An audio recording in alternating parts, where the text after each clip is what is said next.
Bonjour, bien à bonsoir mes chers frères,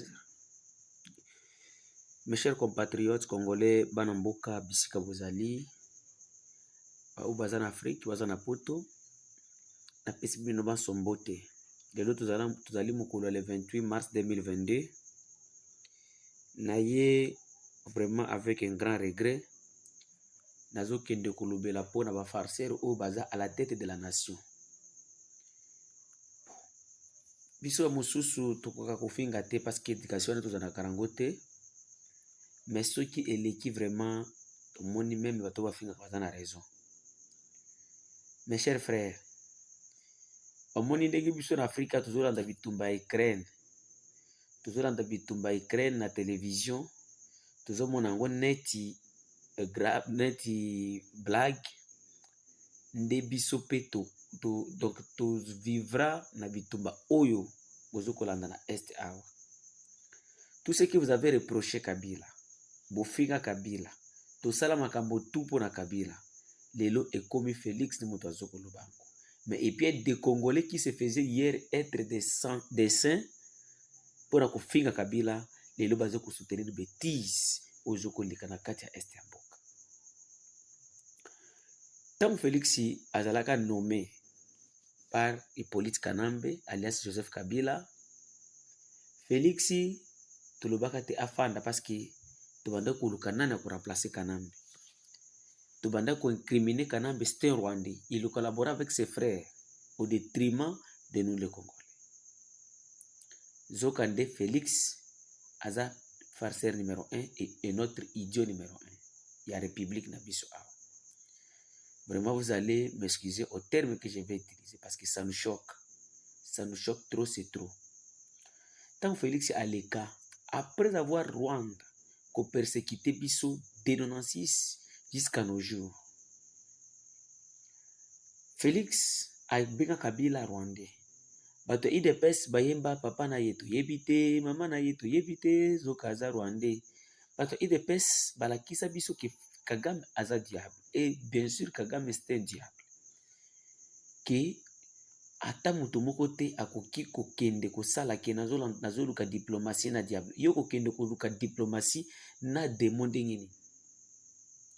Les Rwandais et les autres sont au Rwanda tête reposée. Mes chers frères, tango le fait colonel Mamadou Ndala Mustafa na armée mobimba biso ya FARDC et beta ba Rwandais oyo basala mouvement na bango ya 28 mars après mouvement CNDP batu wana bakendaka Rwanda. Tango bakotaka Rwanda, Rwanda eza neti Congo te oyo ndimaka ba FDLR bakota na mandoki na bango et bibaya kofana na Mugunga et un peu partout. Mais Rwanda a désarmé bato wana akenda kotia bango na kati ya camp. Tango Rwanda akenda kotia bango na kati ya camp, Uganda memema et par rapport nyonso ebanda koloba ke c'était le Rwanda qui soutenait M23. Après force, bon, comme vous le savez, Kanambe, il est allé il avait envoyé monsieur Azan de Konabiso ya Kasai, il fait le ministre des Affaires étrangères, Raymond Chibanda. Bakendaki na Nairobi basali ba soi-disant accord. Il y a combien d'accords qui n'ont pas été exécutés dans ce pays? Depuis que le gouvernement congolais avait signé avec les autochtones de mettre fin ou de chercher une paix durable à l'est du pays, est-ce que le gouvernement congolais déjà essaie et respecte Ango? Mais tant que Félix ayaka a eu pouvoir, alingaki alakisa biso ke non ennemi na biso nde akomi partenaire na ya liboso. Ce qui na lobby ennemi na biso donc Satan oyo azoko boma biso chaque jour, Kagame avec sa république rwandaise. Félix akendaki même na musée ya Kigali akei alobi ke non biso ya Congolais donc tokenda ko provoquer Rwanda. Je pense c'était au mois d'avril 2019. Et le quoi epesa biso ba patriote awa epesa biso kanda mosusu. Félix abenga même Kagame son frère, son partenaire. Et puis son partenaire fidèle, fiable. Mais lelo eloko esali ke na monte na créneau na kende ko toucher mike histoire oyo bandeko eza koyoka ou bien komona lisusu M23 ezongi avec force. Ndenge nazo koyebisa libino lelo depuis 5 heures du matin bitumba ezali na kati ya province ya territoire ya Rutshuru dans la province du Nord Kivu. Tchanzu na Runyoni à l'heure où je vous dis eza na kati ya maboko ya ba M23. Boye nde nazo koyebisa bino bazo ko avancer po bakende na kati ya mboka ya Rutshuru na Rumangabo. Mes chers frères, mes chers compatriotes, mutu oyo Félix alakisi soki aza partenaire na ye, comment lisusu ba M23 baye kokota so na Congo avec armée, ils sont bien armés avec une grande puissance. Félix et les gens de l'IDPS, je vous dis, vous tous, les gens de l'IDPS qui soutiennent Félix Tshisekedi. Donc, vous avez choisi de trahir la République. Vous avez choisi de trahir le peuple congolais. Pour l'intérêt na bino ya mike. Pour l'intérêt oyo bozokende kozwa na Rwanda. Mes chers frères,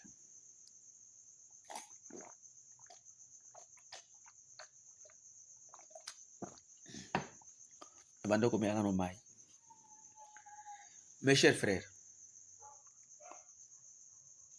lelo M23 ekoti ata mbwa moko te na Kinshasa oyo efungoli munoko koyebisa partenaire na bango to kotuna partenaire na bango M23 ekoti ndenge nini.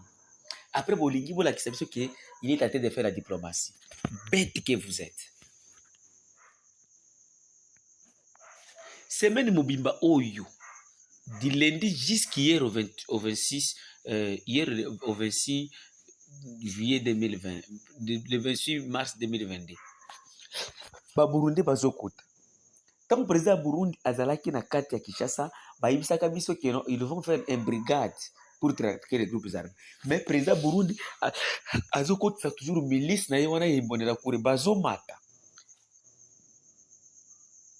Mukolo ya lobi le 27 mars 2022 na kati ya mboka ya Masango dans le territoire d'Uvira. Barwandais makanika avec bien renforcé par le Kigali, babomi batou, bayibi babetaye bafuliru, babomi les milliers de personnes, des dizaines de personnes. Et personne n'en parle. Je me demande, et je pose cette question aux soi-disant les adeptes de l'IDPS. Comment diplomatie vous offre la biso? Ndenge nini Kagame akoki coordonner M23 oye atiaki na camp ekota so na kati ya Congo et puis bozo loba nini peuple Congo za besoin ba bino ba adepte de bolobi nini pour la situation oyo tozo ko vivre pour les moments. Et pas de quoi au moins eloko tozo ko sala bozo linga bo sala biso. Vraiment bo me Congo ka bwana. Je vous dis bo me Congo ka bwana parce que to côté kala te na ba aventurier toujours le bakiro toujours bondela mboka zokate nous avons que des aventuriers qui donc bango bazo kende po ba pesi bango ba fille moko boye bango ba sepeli ba biselele aw chaque jour bazo kende Rwanda conseiller chef de l'État ba oyo mususu oyo o chargé o qui chargé na nani da Grand Lac ibalanki chaque jour chaque butu bazo kende Rwanda ko kende ko sala nini et puis les Rwanda yeko kotela bisurisi. Et avant de dire Nabino Oya Félix, Azo Koulouba, Nini. Prenez-vous en charge, mes chers frères. Tout si même tout fungoli match. Parce qu'avec ces bandes de farceurs ici, à la tête du pays, ces bandes des aventuriers, nous n'irons nulle part. Et j'appelle toute la population congolaise. J'appelle les Congolais du Nord comme du Sud, de l'Est comme de l'Ouest, de se réunir comme un seul homme pour mettre fin à ces désordres. Ngana mituna ka question moko nzambe ya lola oyo sala mokili biso kongo to sala nini poto mériter ba farceurs les idiots à la tête de ce pays. Donc qui est Kagame? Oh, il est soutenu par l'Occident. Qui est cet Occident là? Ce sont des dieux ou quoi? Vous nous amenez chaque jour des Américains ici. Oh, ils ont signé des Américains. Ils ont fait ceci. Donc, vous pensez qu'avec votre politique de mensonges, allez-vous vraiment diriger ces pays? Hey. Boka na ngai. Chanzo na runyonye kwei. Nakata maboko ya mbento. Dans une province là où on nous dit, on nous chante l'état de siège.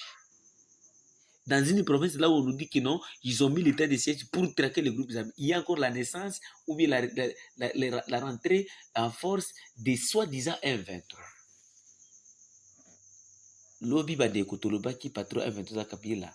Lelo na yebi ke patron M23, autre M23, nouveau M23 Aza Félix. Batoto ya Nord Kivu. Tusimame, tufungule macho.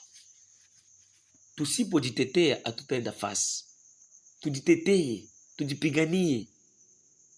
M23 narudia. Aba politisi aba ni ba farser. Na musiko na bafata.